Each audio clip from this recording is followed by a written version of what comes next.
Salut Nicolas, comment vas-tu? Ça va et toi? Ça va, super, On se merci. connaît depuis longtemps en fait, hein. Oui, finalement, ça fait un petit moment, oui, qu'on se croise. Ouais, c'est vrai. Ouais. Écoute, je suis ravie aujourd'hui d'échanger avec toi. Alors, pour les personnes qui ne te connaissent pas encore, hein, tu es blogueur MLM et formateur. D'ailleurs, tu as mis en place l'Académie Nico Bene avec tout un panel de formations sur le MLM sur Internet. Et d'ailleurs, tu as déjà eu de très beaux résultats puisqu'en 6 mois, tu as constitué ton équipe de 150 personnes. C'est bien ça? Ça, ouais, c'était le premier réseau. Et du coup, on est Mhm. reparti. Ça, c'était au début, quand on était. Et puis là, on est reparti sur un nouveau projet là, au mois de janvier, où on est vraiment pas mal là. Ok. Bon, bah, super. En tout cas, ce sont de très beaux chiffres. Et aujourd'hui, bah, j'aurais quelques questions à te poser, notamment sur la société que tu as choisi de rejoindre, donc Arix.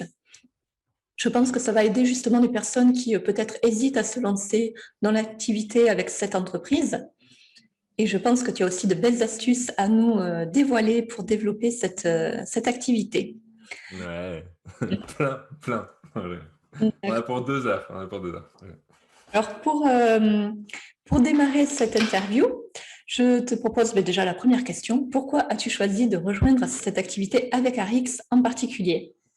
Euh, ouais, ça a été des choix un peu durs tout le temps, hein, dans le cheminement, dans l'apprentissage, etc. Et là, on voulait vraiment une société qui a à peu près tu sais, tous les ressorts dont on avait besoin pour optimiser tout ce qu'on avait pu créer sur les années précédentes. Et du coup, plus ou moins, il y a 4 points qui sont notables, tu sais, dans le choix qu'on a pu faire en janvier, justement. Euh, le premier, c'est déjà, on voulait travailler avec un parrain qui soit au summum, tu vois, au summum de la société, au summum du MLM de manière générale, et des choses comme ça. Et donc, c'est pour ça que, du coup, j'ai rejoint Stéphane Page, qui était voilà, un des précurseurs de RX dans le monde et qui est en même temps quelqu'un de très humble et qui nous ressemble pas mal. Donc, voilà, c'était côtoyer les meilleurs au quotidien pour qu'on continue à progresser. Après, il y avait, tu sais, c'est vrai que quand tu as alors je sais pas si tu seras d'accord avec ça, mais quand tu as des sociétés produits, et tu sais, quand tu prends le classement des sociétés MLM, les premières sont en général des sociétés qui ressemblent à des supermarchés un peu, tu sais, de produits, ou en tout cas, ils ont plein de gammes différentes, etc. Oui, Et en fait, euh, on voulait ce style de société parce qu'on sait que finalement, le volume de points que le réseau génère, etc., est plus important. Donc, ce qui veut dire que tu aides, entre guillemets, plus facilement les gens à avoir du volume dans leurs équipes, etc. Donc, ça, c'était un point que l'on voulait. Quand c'est trop spécifique, tu vois, un produit, par exemple, trop spécifique, c'est difficile d'aller au-delà que son autoship ou son abonnement, tu vois, mensuel autour d'un produit, tu vois. Et d'accord. donc ça, c'est le deuxième. Après, on voulait une société qui soit ouverte sur tout le marché francophone. Parce que comme tu le sais, quand tu travailles sur Internet, on touche tous les marchés francophones. Donc ça veut dire que voilà, si je prends mes listes, par exemple email, je sais qu'il y a à peu près 20-30% des gens qui sont hors Europe. Donc si tu travailles dans une société qui est fermée en Afrique, qui est fermée au Canada, bah, c'est un peu dommage parce que tu te prives de à peu près 30% de tes prospects, tu vois. Et après, le dernier truc, c'est que nous, on avait élaboré quelques schémas, tu vois, de duplication via Google, via Facebook, etc. Il nous manquait une petite pièce dans la duplication rapide grâce à Facebook. Et c'est ce qu'on a trouvé dans l'équipe qu'on a rejoint pour compléter offre complète. Pardon. D'accord. Ok. Et après, on sait, tu sais, je vais pas là-dessus, mais on sait que Arix a les produits qui sont de haute qualité, elle est connue pour ça. Parfois cher, mais c'est la qualité ou pas. C'est que maintenant, ils essayent de trouver des compromis. Donc voilà, c'est une société, on le sait, qui est dans l'air du temps et qui évolue. Elle fait partie des 30 meilleurs. Voilà, après, c'est tout ce facteur-là, mais voilà, c'était plus pour montrer les petits détails des choix que l'on a pu faire. D'accord. Mais peut-être que ça va rejoindre un peu ma deuxième question. Quels sont les points forts d'après toi de Arix? Alors, ouais, les points forts d'Arix, alors c'est qu'effectivement, tu sais, ils ont un mode de développement qui est un peu différent. C'est-à-dire que en général, les sociétés sortent un produit, tu vois, créent leur produit et sortent un produit de temps en temps. Arix fonctionne un peu différemment en achetant des sociétés, tu vois, et d'où là, dans quelques jours, il va y avoir une fusion entre Arix et New Age. Donc, pour les blogueurs, Arix ne sera plus Arix, sera New Age. parce qu'ils ont fait l'acquisition, enfin en tout cas, il y a eu des acquisitions de sociétés, des choses comme ça. Donc en gros, ils rachètent des gammes de produits, toujours avec l'esprit que ça doit être de la haute qualité, tu vois, et ils ramènent cette gamme dans la boutique. Donc si tu veux, l'évolution, elle ne se fait pas produit par produit, mais gamme par gamme. Et donc ça, bah voilà, ça permet d'avoir tout un panel de produits, etc. Après, oui, le plan de rémunération est bon. Alors, on ne va pas rentrer dans les détails, mais voilà, il y a des signes. Hein. On voit les plans de rémunération qui sont faits plutôt pour ceux d'en haut ou plutôt par ceux d'en bas. Il y a des pourcentages. Hein, tu sais, les sociétés donnent leur bilan chaque année avec le pourcentage de ceux qui gagnent tant, d'autres qui gagnent tant. Et finalement, quand tu regardes dans le tableau ARIX, tu as des gros pourcentages de gens qui gagnent autour des 2 000 euros, bien plus que dans d'autres sociétés dont je tairai le nom. Mais après, c'est juste des stratégies, tu sais, par les leaders, enfin par les créateurs de la société, tu vois, c'est juste des choix en fait. Donc D'accord. voilà, c'était un peu tout ça, tout ça plus ce que je viens de dire. Ok, bon, c'est intéressant. C'est intéressant de savoir ça. Ouais, Ok. Alors, justement, quelle stratégie utilises-tu pour développer ton activité? ok. Tu parles de stratégie perso ou stratégie d'équipe, c'est Alors, l'ensemble? oui, alors, déjà personnel. On Ok. va parler déjà du personnel, puis après, on parlera de l'équipe. Ouais, ça marche. Du coup, de manière personnelle, moi, j'ai toujours travaillé avec le blog depuis maintenant 3 ans, un peu plus de 3 ans. Ça a toujours été avec le blog, tout le temps, tout le temps. Depuis, en dessous de ma gueule, mais depuis 3 4 mois, je suis vraiment sur Facebook, où j'ai créé un groupe, où je suis de plus en plus sur mon profil, mais ça a été long. Mais d'ailleurs, c'est un avantage, et on pourra peut-être en parler un de ces quatre, enfin, ou plus tard. Mais du coup, voilà, moi, je travaille vraiment essentiellement avec le blog. Et aujourd'hui, le blog est presque automatisé, c'est-à-dire que j'y passe très, très peu de temps. Et d'où après ma stratégie plus sur Facebook. Une fois que je me suis libéré du temps là, où tu as l'acquisition de prospects, tu sais, qui est un peu en mode automatique, ça m'a laissé du temps pour aller plutôt sur Facebook, pour aller aussi sur Facebook, tu vois. Et donc, je jumelle un petit peu les deux, Mhm. notamment avec un groupe Facebook. D'accord.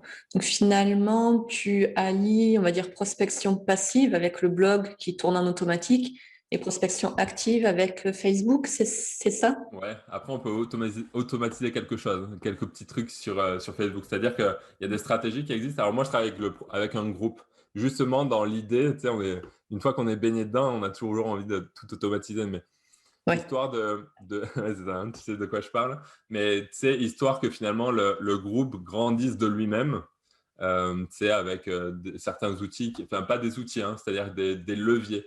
Tu sais, on sait qu'aujourd'hui Facebook supporte pas, tu sais, des outils qui permettraient de hacker un peu leurs algorithmes, etc. Mais pour le coup, il y a des leviers qui existent pour que les gens invitent eux-mêmes des personnes dans le groupe ou que les gens s'auto-ajoutent dans le groupe sans que tu aies besoin d'action. Donc moi, je l'ai fait dans ce sens-là. Et puis après, tu sais, il y a un truc qui est assez important. Je trouve que le plus dur, c'est se créer déjà une première communauté. Et pour moi, tu sais, il faut choisir déjà où on veut être.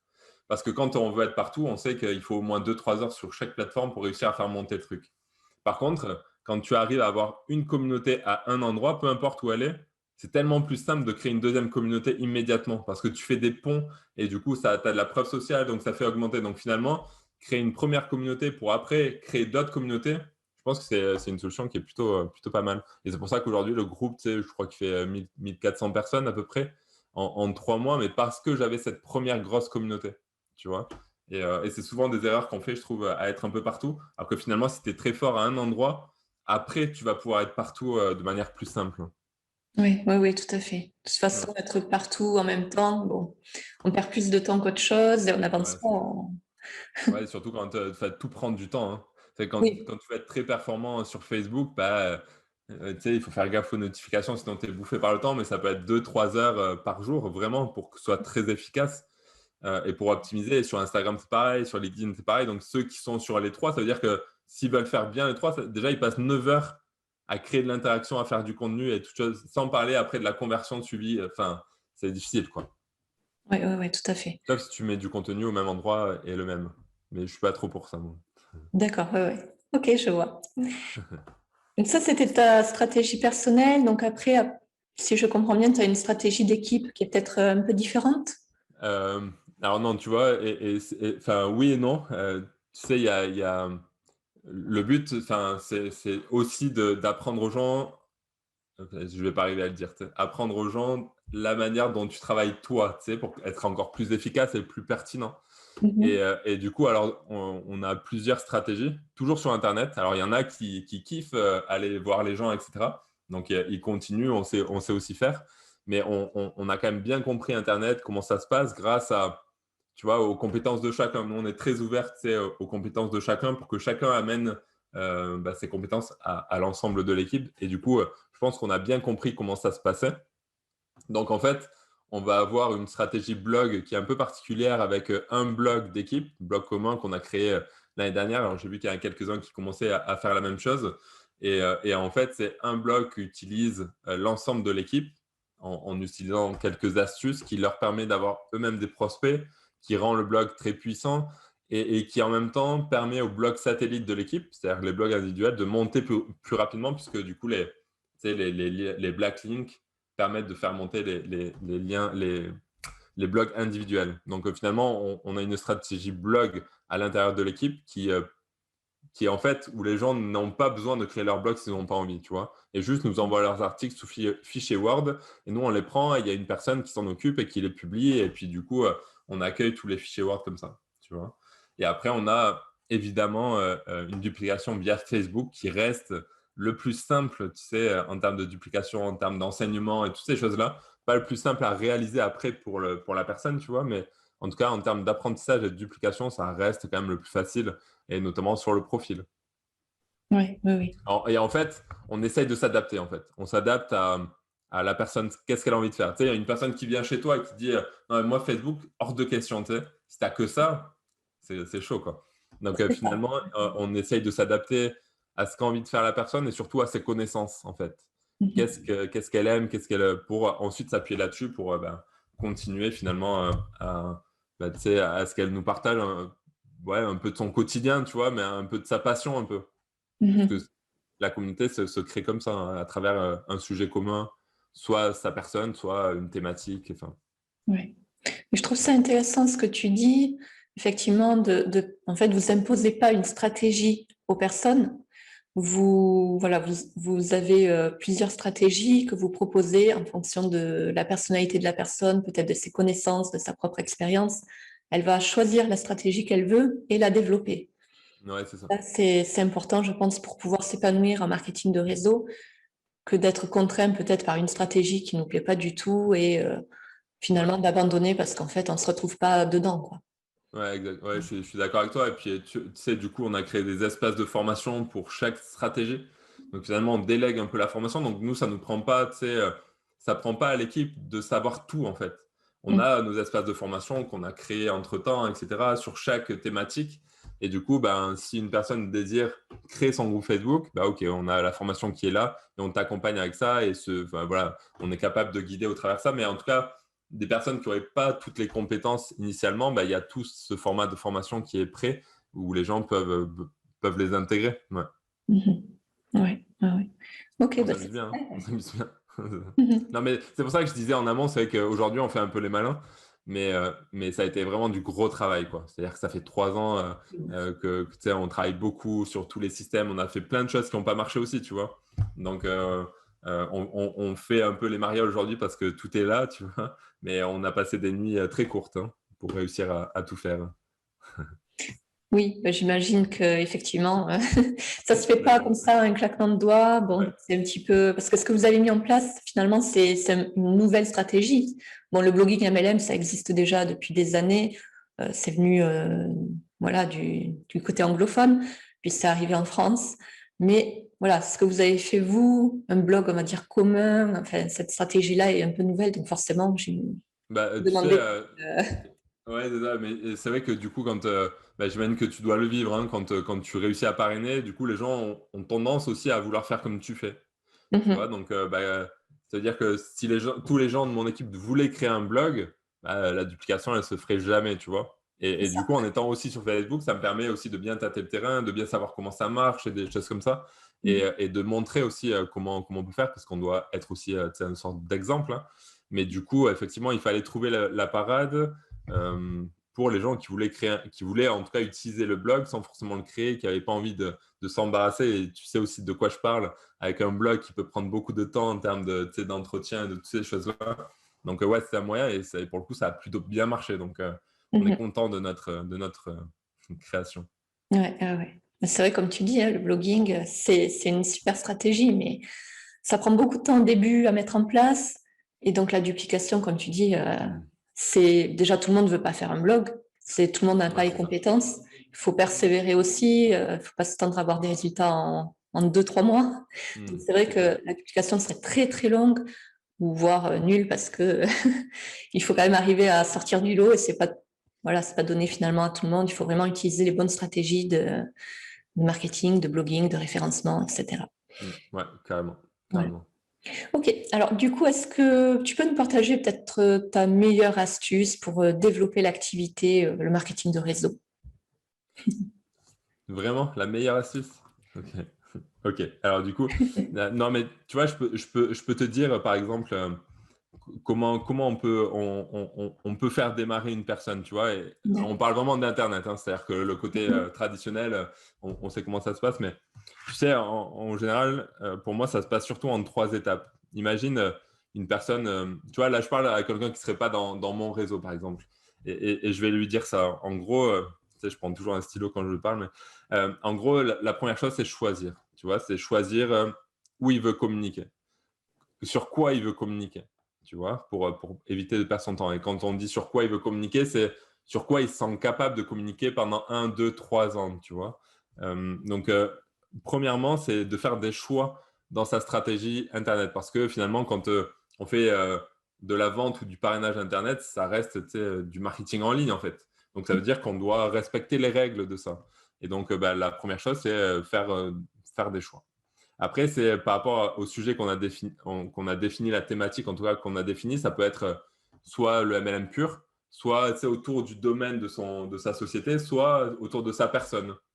C'est un petit peu comme tu es en train de faire, toi. Tu vois, un petit peu autour de son modèle de vie ou de ses passions, des choses comme ça. Et après, c'est comment on communique. Donc, c'est-à-dire qu'il faut communiquer à peu près tous les jours. Tu vois, sur Facebook, tu sais qu'il faut être pas loin d'une communication par jour, hein. Pas plus, hein, parce que des fois, on voit dans des groupes au moins 10 communications, mais pas besoin de plus quand tu arrives à bien choisir ce que tu fais. Et puis après, c'est analyser aussi toute ta communication, savoir quels sont les posts qui ont amené de l'interaction ou pas, et toutes ces choses-là, tu vois, quand on travaille sur les réseaux sociaux. Donc, c'est faire une analyse comme ça de notre communication, en fait, et être de plus en plus pertinent, parce qu'on sait que plus il y a de commentaires, plus il y a de likes. Ok, ça fait monter l'algorithme, mais surtout, ça veut dire que chaque commentaire, chaque like peut devenir des prospects potentiels. Donc finalement, c'est optimiser ça. Pour arriver dans le troisième volet, c'est comment tu arrives à monétiser ça. C'est-à-dire que est-ce que tu envoies dans des présentations de société qui ne convertissent pas, tu vois, ou est-ce que tu crées une sorte de modèle de conversion qui va être plus simplifié, différent. Bref, il faut trouver le moyen de monétiser finalement les gens qui auront participé à ta communauté, tu vois. Donc c'est cette réflexion de base, tu sais, qu'il faut avoir pour éviter de perdre trop de temps à chercher tout le temps, tu sais, le meilleur moyen, etc. Je ne sais pas si c'est un secret, mais en tout cas, c'est une base, j'ai envie de dire. Oui, oui, oui. Mais si, c'est important ce que tu dis là, parce que c'est vrai que beaucoup démarrent et finalement, tout ça, on ne leur explique pas forcément. Ouais. Donc, c'est essentiel en fait pour savoir où aller, avoir une ligne directrice et puis savoir où aller pour finalement atteindre l'objectif parce que quand voilà, on est en zigzag, forcément, ça prend beaucoup plus de temps, voire. Ouais, exactement. Parce que, enfin, concrètement, si tu suis un vrai plan comme ça, entre guillemets, je dis pas que c'est le truc, mais grosso modo, tu peux régler ton problème de prospect dans 6 mois, quoi. Dans 6 mois, tu peux avoir autant de prospects que tu veux ou pas loin. Donc, je pense que ça vaut le coup quand même d'avoir comme ça finalement des communautés qui se créent autour de chaque filiale, tu sais, dans ton équipe comme ça, parce que plus ça va et plus finalement tu touches beaucoup de monde. Donc finalement, si tu règles le problème de prospect, on sait que c'est souvent un des problèmes, a priori c'est un des problèmes sur Internet, eh bien, ça veut dire que tu as réglé déjà une grosse partie du problème. Donc ouais, ça vaut le coup d'y réfléchir. Et c'est vrai que souvent on n'y réfléchit pas ou on réfléchit pas et on dit on suit ce qu'on nous dit de faire, ce qui est normal au début hein, quand tu connais pas. Mais quand tu arrives à te poser 2 minutes et à réfléchir sur ce que tu veux, ben là, tu peux avoir un vrai business model quoi, sur Internet. Oui, oui, oui. Oui, puis c'est vrai qu'aujourd'hui, bon, ben, faut avouer que on travaille beaucoup par Internet. Je ne sais pas si beaucoup font encore la méthode traditionnelle. Il y en a Il y en a qui se quelques-uns, retrouvent, il y en a hein. quelques-uns, ouais, c'est ça. Il y en a quelques-uns, mais c'est bien aussi et c'est super d'ailleurs, Ouais. franchement. Mais voilà, on est beaucoup à travailler sur Internet et il faut quand même avoir la bonne stratégie parce que sinon, effectivement, ça ne marche pas. Hein, Ouais, c'est ça. façon. C'est-à-dire que c'est vrai qu'aujourd'hui, les gens sont très éduqués à Internet. Tu vois, c'est pas comme il y a 10 ans où déjà tu crées un blog, tu sais, pas un blog, mais je sais plus comment, un skyblog, non, je sais plus comment on appelle ça. Ah oui, oui, Enfin, oui, bref, les où blogs, tu oui. racontais ta vie et c'était bien, tu sais. Les gens sont vraiment éduqués au marketing Internet, et, Mm. tu sais, à tous les boutons qui apparaissent, les pop-up, tout ça, ils connaissent maintenant. Donc, si tu arrives avec des trucs un tout petit peu anciens ou qui sont pas réfléchis ou qui mettent pas la personne en avant, Mm. ben, ça devient vite chaud. Donc, on parle plus à des gens qui sont plus connectés ou qui sont tout juste connectés ou qui ont eu leur premier téléphone à 20 ans, tu vois. Là, on parle à des gens qui sont dedans et qui connaissent mieux que nous. Donc, ouais, quand tu prends ça en considération, il faut vraiment faire attention à sa manière de faire qui n'est plus du tout la même qu'il y a rien que 5 ans, 10 ans ouais, ou encore plus long, quoi, Ouais, ouais, ouais. évidemment. Oui, c'est ça. Aujourd'hui, il faut peut-être, il faut mettre l'accent un peu plus sur Ouais. nous, enfin, se mettre en avant. C'est-à-dire qu'avant, tu sais, quand tu prends, enfin, par exemple, je sais pas moi, hein, j'imagine, mais au tout début d'Internet, je pense que tu sais, les premiers qui ont créé leur site de vente avec des lumières bleues qui clignotaient partout, ça devait être énorme, tu vois. Mm. 10 ans après, tu sais, tout ça, c'est désuet. C'est Et basique. finalement, ben, aujourd'hui, Internet, ouais, Internet, tout le monde l'a, tout le monde peut créer son business en ligne, au marketing réseau, tout le monde va sur Internet. Donc, la seule chose qui peut différencier les uns des autres, au-delà d'un petit bouton qui est au lieu d'être vert et orange, eh ben, c'est sa personne, quoi, sa personnalité. Et pour les gens qui arrivent à mettre en avant leurs idées, leur personnalité et un peu d'imagination et de créativité sur Internet, ben, ça peut marcher, quoi. Mhm. Ok, c'est très intéressant. Et du Merci. coup, bon, j'ai une dernière question, notamment par rapport à Arix. Est-ce que tu aurais un dernier mot à donner peut-être aux personnes qui hésitent à se lancer dans cette activité? Voilà, un petit conseil peut-être ou... Un conseil en termes de choix ou en termes de... Oui, en termes de choix. Ouais, après, ouais, c'est ça. C'est-à-dire que euh, si on pense se lancer et gagner de l'argent très rapidement, il vaut mieux aller à la bourse, tu vois, si on gère la bourse, tu vois. Mais clairement, ça reste des business models qui sont très solides, sur lesquels on peut gagner de l'argent, mais ça prend du temps, de la construction, d'autant plus quand on est sur Internet. C'est-à-dire que si on n'a pas un réseau existant ou qu'on n'est pas chef je sais pas, d'une énorme société où on a tout un réseau d'entrepreneurs autour de nous, évidemment, ça va prendre du temps. Donc, c'est pas Mhm. quelque chose de simple. Il y aura des périodes de grand vide, et ça, c'est normal, tu vois. Mais pour le coup, il faut être sûr que tout ce qu'on est en train de faire, et ça a toujours été quelque chose qui me trotte dans la tête, c'est je veux que tout ce que je suis en train de faire me serve dans quelques mois, tu vois. C'est éviter, tu sais, les coups d'épée dans l'eau tout le temps qui servent à rien, qui nous font perdre du temps. Mais si on sait, et tu vois, c'est ça qui m'a fait tenir plusieurs fois, c'est que même quand il y a eu des périodes sans résultat, ben, c'était de se dire que ce que j'étais en train de bâtir, c'était sérieux et solide et que ça allait donner des résultats. Tu Mhm. vois. Donc, un article de blog, il est là, il reste. Une publication Facebook, elle peut disparaître, mais sa communauté, elle reste.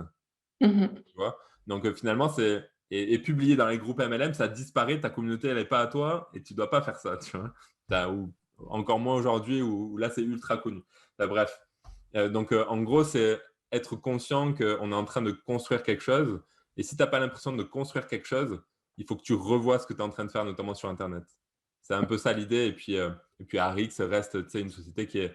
Il n'y a pas d'hésitation, entre guillemets, à avoir sur Arix dans le sens où ça reste une société qui est très stable, qui fait partie des 30 meilleurs, etc. Donc, voilà, il n'y a aucun problème autour de la société Arix, qui est une société qui est très bien. Sinon, on ne l'aurait pas choisi, mais qui est très bien et sur lequel on peut vraiment s'appuyer sur le long terme. Et c'est ça qu'on recherche, tu vois. Mhm. On est là pour construire un business en ligne, donc ça veut dire qu'on est là pour plusieurs années. Et donc, on a besoin d'avoir une société qui va être là pendant plusieurs années et de ne pas tenter un coup avec une société un peu, comme on peut voir en ce moment, un peu bancale, où on ne sait pas si elle sera là dans 1 ou 2 ans, quoi. C'est ça, ouais. Oui, c'est vraiment important de regarder ben, comment évolue la société, depuis quand elle existe, si elle est fiable, parce Qui les qu'effectivement, dirige, ouais. ça sert à rien de se lancer de lancer sa micro-entreprise avec une société MLM pour au final, au bout de 2 ans, se retrouver sans rien. Ouais, c'est clair. À repartir à zéro, quoi. Et en plus, Ouais, tout c'est ce ça. qu'on a créé, le réseau perd confiance. Enfin, il y a pas mal d'enjeux après, quoi. Mhm. Ouais. Ok. Merci beaucoup en tout cas pour le temps que Avec tu m'as plaisir. accordé pour cette interview. Avec plaisir. Je mettrai tes liens de contact sous la vidéo, justement, si Ça les marche. personnes elles ont envie de te contacter pour avoir des infos, pour éventuellement rejoindre la société. Et puis, écoute, je te Est-ce souhaite que une je peux belle te poser continuation. une question, moi? Ah, oui, vas-y, pas de souci. Euh, Attends, qu'est-ce que je pourrais te poser comme question? Est-ce que tu as perçu quelque chose de différent? Tu sais, question piège. Tu sais, tu sais, on dit toujours, ouais, mais le marketing de réseau en France, c'est compliqué. Ouais, mais le marketing de réseau aux États-Unis, c'est compliqué. Est-ce que le marketing de réseau en Guadeloupe, c'est compliqué? Alors, écoute, moi, je travaille beaucoup par Internet. Alors, je n'ai pas forcément touché les Guadeloupéens. Je ne vais pas chercher plus que ça. Ce que je sais, c'est qu'il y a effectivement des Guadeloupéens qui sont dans ma société. Donc, je pense que, enfin, dans les îles, je sais que ça marche plutôt bien quand même, le Ok. marketing de réseau. Ouais. Donc, bon. Je trouve Après, que c'est un peu comme l'Afrique, hein. C'est vrai, les îles. Il y a oui, ce côté voilà. très relationnel, très communautaire Mhm. qui est assez puissant. Ouais, ouais, ouais. Après, je dirais en termes d'objection, tout ça, finalement, que ce soit en Afrique, en France, dans les dom-toms ou au Canada ou je ne sais où, au final, on a tous les mêmes objections, plus ou moins. C'est clair. Souvent, voilà, j'ai des personnes dans mes contacts qui viennent d'Afrique et qui me disent tout le monde croit que le MLM, c'est de l'arnaque. Je les rassure, je leur dis, mais vous inquiétez pas, en France, c'est pareil finalement, c'est pas C'est plus vrai, c'est compliqué vrai. chez vous que chez nous. Il faut juste rassurer les personnes, peut-être qu'elles savent pas ce que c'est, enfin, bien leur expliquer ce que c'est. Et puis, c'est souvent une peur, peut-être, une peur, voilà, une peur enfin, de se faire arnaquer. Donc, voilà, rassurer les personnes et puis, voilà, surmonter les objections pour pouvoir avancer dans le cycle de parrainage. Voilà. Ok, bien répondu. Non, je rigole. Merci, merci. Bon, écoute, en tout cas, merci pour cette interview. C'était un beau moment d'échange. Et Merci puis, Lucie. je te souhaite une belle continuation et à très bientôt. À plus tard. À plus Salut. tard. Salut. Ciao.